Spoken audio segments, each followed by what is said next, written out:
afternoon, McLean. I'm Amani. And I'm Caroline. Hey, Amani, it finally snowed. I know, I'm so sad we didn't get a 2-hour delay. But now let's start with WMHS News. Tickets for this year's Winter Formal are now on sale on eTix and can be accessed through your class's Schoology group. Tickets are $10 each and will be on sale until February 10th. The dance will take place on February 11th from 8 to 11 p.m. in the lower gym. And the theme for this year's Winter Formal is Valentine's Day. Get your tickets soon.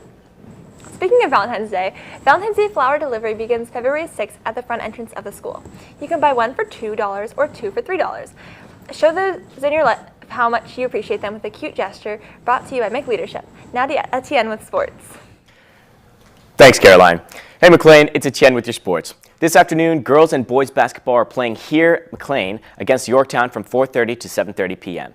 District indoor track and wrestling also competes today at 3 p.m. at Prince George's Sports Complex and then at Langley. That's all for your sports. Back to you, Caroline. Thanks, Etienne. There's a McDance-a-thon meeting today after school in the cafeteria. They will go over upcoming fundraisers, so make sure to show up. They will be having a teacher versus student basketball match next Thursday, February 9th, during Halloween Time Flex in the lower gym. Admission is $2 and all proceeds go towards Children's National Hospital in D.C. Join the McLean Girls in STEM Club for their next meeting on Thursday, February 9th in room Y203. The Red Cross Club is preparing to begin their annual International Humanitarian Law Youth Campaign. The campaign focuses on community outreach and spreading the word on the rules of war. This year's topic is the environment and armed conflict. If you want to be involved in the campaign, locate the forum located in their Instagram at RCC McLean. Now to Mikey with our inspiration for the day. Hey McLean, today your quote is, "The game ends when the king falls, not when a pawn takes the queen." Now back to your anchors. Thanks, Mikey. Hey Caroline, have you heard about the new school tardy news? Yeah, I have. Let's hear more about them. Tardiness Committee has implemented a new tardiness policy at McLean. The policy includes prohibiting students from leaving class in the first and last 10 minutes, and restricting the senior privilege of leaving 5 minutes early to only Fridays. The new tardiness policy is a stopgap measure at this point. I think that we need to go hard in the beginning, because you have to admit at this point tardies have gotten out of control. People in the hallway have gotten out of control. Bringing us back into what is more the norm of what the hallway should be in between classes and early morning coming into school is really important. At this point I think the tardy policy is strict, but I think it's fair in the fact that we are trying to reestablish some certain norms that perhaps we've lost in the past couple of years. I think that's complete bullshit. I think the tardiness policy is kind of lame because 2 tardies shouldn't get you suspended at McLean.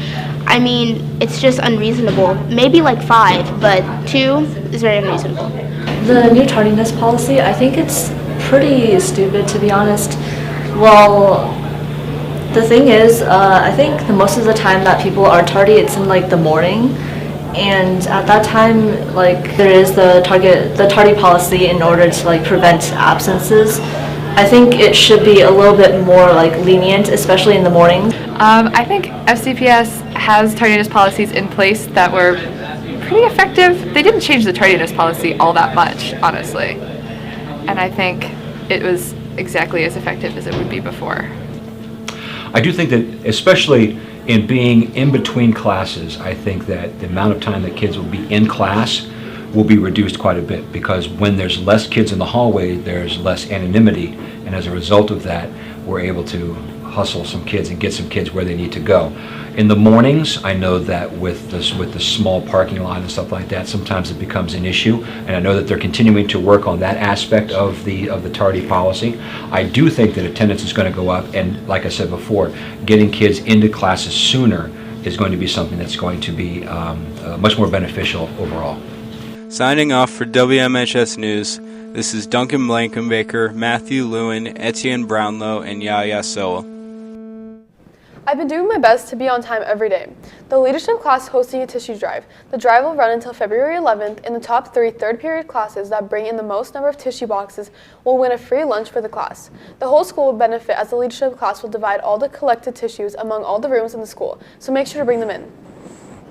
Tomorrow from 11 a.m. to 1:30 p.m., the Health and Wellness Committee is inviting the therapy dogs back to visit students and staff. Make sure to come to the rock door during your lunch. Throughout the year, the Health and Wellness Committee will continue providing fun activities to help students relax, manage stress, and promote mental health. Applications are now open for the 2023-2024 College Partnership Program, CPP. The College Partnership Program is designed to support students at all grade levels who are from populations that are historically underrepresented on the college campuses, including students who are the first in family to attend college in the U.S., students who are Black, Hispanic, or of one or more race, students with disabilities, English language learners, and economically disadvantaged students. A deadline to apply is March 10th, and an information session will be held on February 17th during Highlander Time 5. Email Ms. Barnes with any questions. Hey Colin, do you think we'll get any more snow this week? Hi, I'm Colin with the weather. Unfortunately, Amani, I don't think we'll be having any more snow this week. Today we have a little snow with a high of 40 and a low of 32. We'll have highs in the 40s and lows in the 30s. Friday, we'll have colder weather with highs in the 30s and lows in the teens. Then Saturday, we will have highs in the 30s and lows in the high 20s. And finally, Sunday, with highs in the low 50s and lows in the 30s. That's all for the weather. Now back to you, anchors. Thanks, Colin. I'm still going to hold out hope for a snow day. That's all for today's news. If you'd like to submit an announcement, fill out the form at the link below and subscribe to our YouTube channel for more updates and announcements. Have a wicked Wednesday, McLean.